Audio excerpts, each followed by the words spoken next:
One of the other interesting observations about customer development is this notion of the pivot.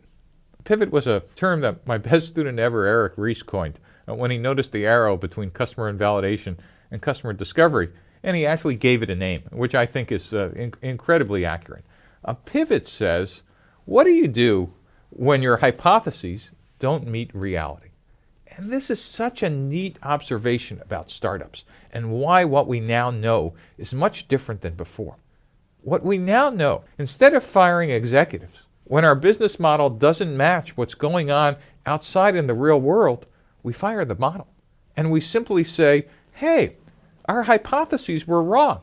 So because we've been building the product iteratively and incrementally and keeping our burn rate incredibly low, a pivot is a substantive change to one or more of the business model components. It just simply says, hey, this isn't our customer segment. Our customer segment is really here. Or, wait a minute, our revenue model shouldn't be freemium. We should be charging for it from day one. Or, wait a minute, we've been using the wrong distribution channel. We need a direct sales force. Or, gee, we have the wrong partners. By the way, an iteration is a minor change to one or more of the business model components. So, for example, an iteration would be going from charging from $9.99 to $6.99. A pivot would be a change of, gee, our pricing is going from freemium to subscription. That's a substantive change.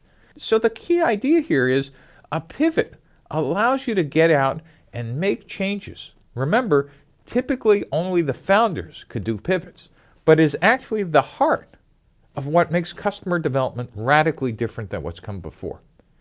The other thing to notice about pivots is that you want to keep them up at a constant speed and a constant tempo.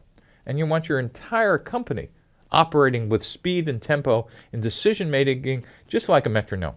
Right? It's constant, it's consistent, and it's relentless.